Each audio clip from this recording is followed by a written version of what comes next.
All of this is centered around resistance training, right? I mean, a lot of people think the way to get in shape is to go jump on a treadmill. And I would say, no. I mean, don't be afraid of jumping on a treadmill or going for a run by any means. Use the workouts to train your body to use the calories. Don't use the workout just to burn the calories. A lot of people, that's the first thing that they go to for fat loss. When you look at lifting weights, you're burning calories during lifting weights. You're adding muscle mass, which will continuously add calories to your basal metabolic rate, which is an extra thing. So long-term, higher amount of muscle mass also being increasing your overall health. It lowers your mortality rate. So all these other little benefits with it. And also cardio takes up so much time. You have to do half an hour every single day compared to once or twice or maybe 3 times a week lifting weights. I know which one's going to get most results or the most efficient results from there as well.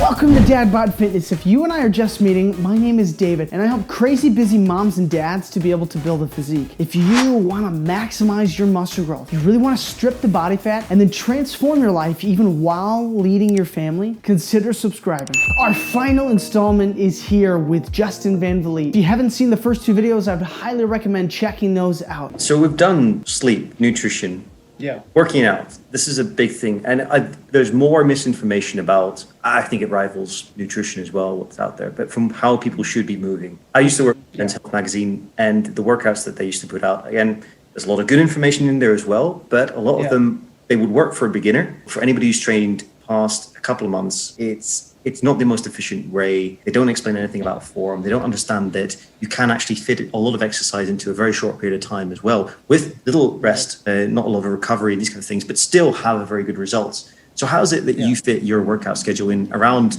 a busy life, multiple jobs, working for yourself, looking after the kids, looking after your own nutrition as well? All of this is centered around resistance training, right? I mean, a lot of people think the way to get in shape is to go jump on a treadmill. And I would say, no. I mean, don't be afraid of jumping on a treadmill or going for a run by any means. Use the workouts to train your body to use the calories. Don't use the workout just to burn the calories. You could burn, a couple hundred calories maybe in an hour of lifting, somewhere around there, maybe more if you're doing running. You can eat that in literally like a handful of chips. So even if you look at the whole food, it's very easy to eat away your progress. So you want to look at building muscle, increasing your metabolism by using the workouts, the training to be able to do that. If I was to boil it down, I would say if you want the optimal way to do this when you're busy with kids in particular, the first thing obviously that you have to do is you got to find the time slot that you're going to do this. Most people when they come to this are going to be overly committed. They're probably on a motivation high, and I'm going to commit to doing 5 days of training a week. I would say stop. Take what you said, 5 days, cut it in half or more. I would say if you pick 1 to 2 days, start small, especially if you have never done this consistently or done it at all.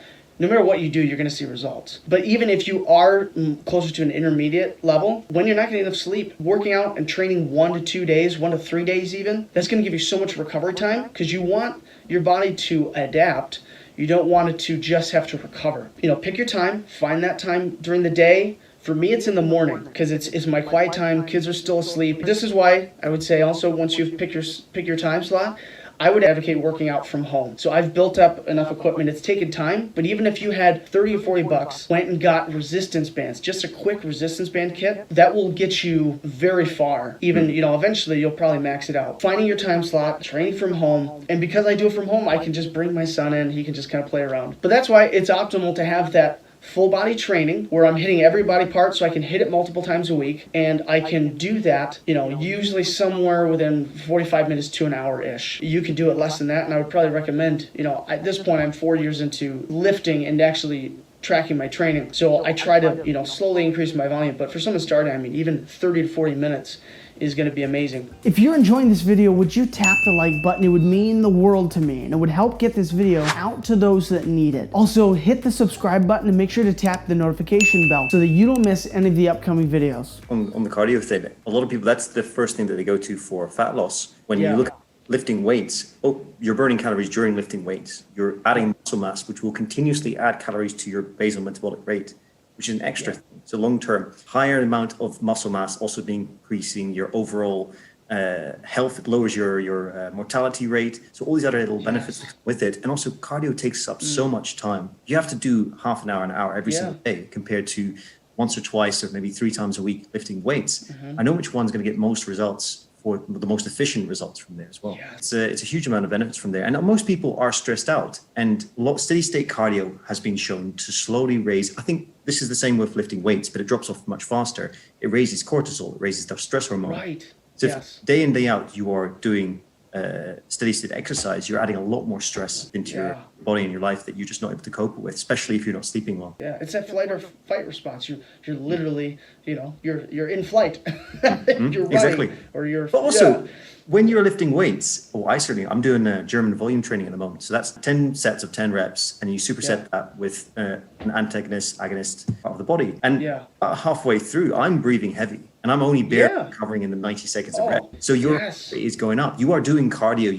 You're definitely working out that part of your body as well. So there's other ways of doing it that are better. Doesn't mean that we're saying don't do cardio. And especially one thing I love to introduce is to say do more walking. If you want to go to the gym, you can take the car and it's not too far away, just walk to the gym. Instead of running, walking, or at the gym, just do it on your way to the gym itself. Right. That makes a huge difference. Also, exercise throughout the day. I really like this because most people are sitting down too long. They're sitting at their desk, they're sitting on the sofa for hours at an end. And this itself really increases your whole case mortality rate. You can put a timer on your phone, and every 30 minutes, there's apps for this, or you just put a timer that goes off every 30 minutes. It'll ding on the phone, and you get up and you do a few lunges. You've got a pull-up bar. You do 1 or 2 reps on the pull-up bar. Over a whole day, you're going to be doing maybe 100 lunges, maybe 50 pull-ups if you're in that kind of range. Right. For most people, that's a lot of volume. You can fit in volume with these exercises, and it's very low impact. So even if you don't have a ton of energy, just do it 1 rep.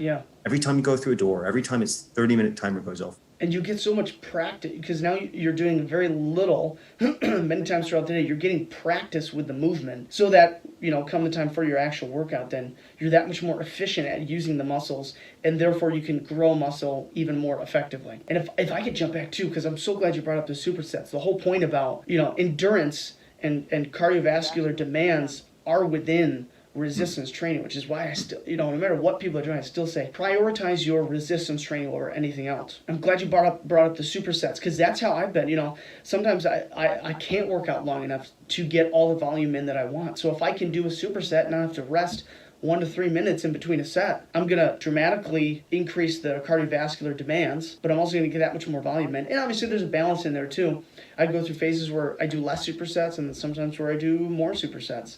But you can very easily shorten the rest period, increase the number of reps that you're doing, lift a lighter weight, lift a little bit heavier. You're going to bring in more of that cardiovascular. And then I would say, like you said, walking. Find the ways, especially for me with a family, is I'm trying to figure out, I don't have the time to resistance train and then do cardio afterward. Right now I'm down to the point where I train 3 days a week, and then I have 1 day where I do specific dedicated cardio. And sometimes that's like resistance training based HIIT cardio, where I'm resistance training, but my focus is to use my cardiovascular system. That's why I always say prioritize, making activities, a family activity, something that's cardio, like going for a walk as a family, or I take my kids for tons of bike rides. There's so many different options like that where you can incorporate it, make it a part of your life and incorporating your family into it. So it's not like you have to set aside an hour to go run on the treadmill or do the stair step or something like that. Well, that's fantastic advice. One other thing that I've noticed that a lot of people make the mistake of when they first get into exercising, and this is something they shouldn't take personally, this is just simply, if you don't know how you're meant to be doing it, is that they don't incorporate progress within their workouts, where it is doing the same thing day in, day out, every single week, and they don't see any progress, especially for building muscle, especially if you want to, fat, not necessarily. Fat is mostly lost in the kitchen through proper diet. But if you want to add on muscle, you want to make sure that you're either getting more repetitions or you're getting more weight lifted every single workout that you're performing. And that doesn't have to be a lot. It can be just a tiny little bit of extra weight added, or just one extra half of a repetition that you're adding on to every exercise that you're doing. That's very useful. It doesn't take much. You can't just do the same thing. It's a tiny little bit will make all the, even improving your form a little bit, or slowing down the movement. That is what drives that progress, sending that signal to your body to say, I couldn't do that this time. I need to be able to do more. If you want to see the full podcast that Justin and I filmed, pop on over to Justin's channel. He has the full video over there. Links to his page, to his channel, to his Instagram will all be down in the description below. I would highly recommend you check him out. He's got some amazing information and tips and strategies out there for busy people trying to stay fit. If you want to take the next step on your journey, I highly recommend one of these 2 videos here. And as always, be intentional, bring the intensity, and I cannot wait to see you on the next video.